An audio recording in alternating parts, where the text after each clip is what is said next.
Salwe, hello. This is our second lesson in this YouTube conversation about Latin and course. I want to talk about the pronunciation of Latin. Generally speaking, you hear people say, "Oh, it's a dead language. We don't know how to pronounce it." But in fact, we know an enormous amount about the pronunciation of classical educated Latin. We know far less about the way Latin was pronounced on the streets, and we know very little about the pronunciation of Latin in the poorer parts of Rome in the time of the late Republic, although bits of that are referred to here and there.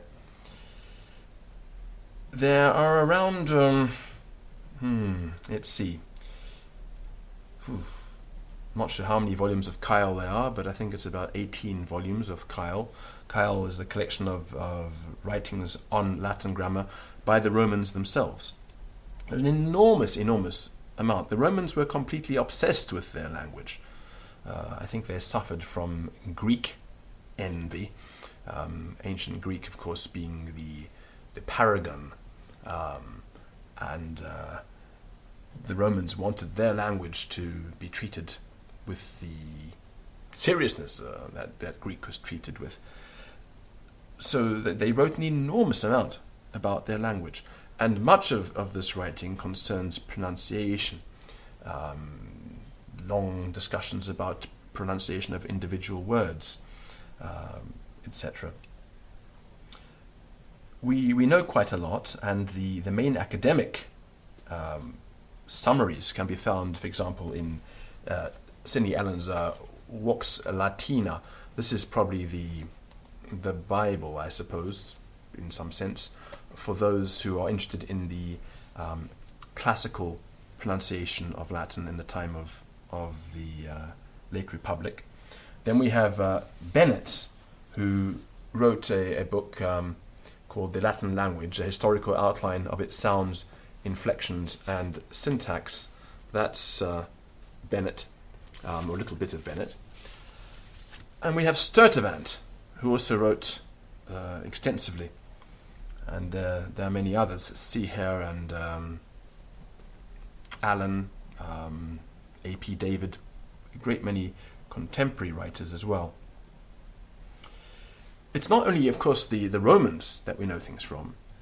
We know an enormous amount from inscriptions, and we know an enormous amount from transliterations of Latin into other languages. For example, the Greeks, when they wrote down the names of Romans, or they transliterated chunks of Latin into the Greek alphabet, well, that's going to tell us whether a C sound was a hard K or a soft C. For example, Cicero is always in Greek Kikero, so we knew that it was K. It's not only Greek. The ancient Jews also transliterated an amount of Latin, not so much, but an amount of Latin into Hebrew texts, and so we have some evidence from that as well. And then we have these surviving remnants of the Romance languages, and we can reconstruct how sounds have changed historically and sort of turn the clock back, and do sort of textual archaeology and work out what the original pronunciation was, because we can see how words have diverged into all the various Romance languages. And so we have, wine in English coming from the original Latin vinum, and a great many other things like that. So there's an enormous amount of material. We know that the sound th was pronounced th and not th, because Romans, like anyone else, made spelling mistakes, and so we find, especially in inscriptions, which were carved by people who may not have been so literate, atleta instead of atleta, and so we know it was a t sound. And these spelling mistakes are very telling. Latin also is a language that has vowel differences. We have long vowels and short vowels, and words change their meaning. Anus is not the same thing as anus. Malus is not the same thing as malus, and so on. These sounds can be reconstructed from Latin poetry, because Latin poetry is determined by the length of the syllables. And of course, the length of a syllable very often is affected by the length of the vowel within that syllable. Arma virumque cano troiae qui primus saboris, etc.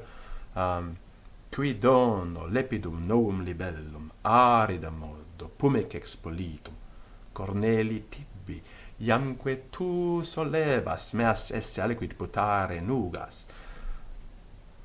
Unlike English poetry, where stress is extremely important, in Latin poetry, the structure is from the syllable length.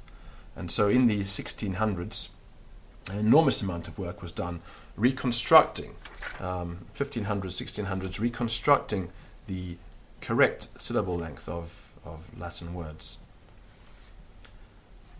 So there we have it. We do know how to pronounce Latin. We may not have the exact accent of an ancient Roman. We won't be able to get that. So I will speak Latin with a slightly English accent, unavoidable. An Italian, even if he's using the restored classical pronunciation, will have a slight Italianness to his or her pronunciation. A German will have a slight Germanness. That's unavoidable. But generally speaking, we should and can approximate the Latin of educated speakers, because we don't know very much about those who are not, living in Rome, on the Palatine Hill and in that kind of environment, around about the time of the late Republic and the early Empire. So that's where we are. If you want to speak like an ancient Roman, you can do it. Unfortunately, we don't have a time machine to let you back to practice it. But there are people around who can still speak, if you can find them. Vale.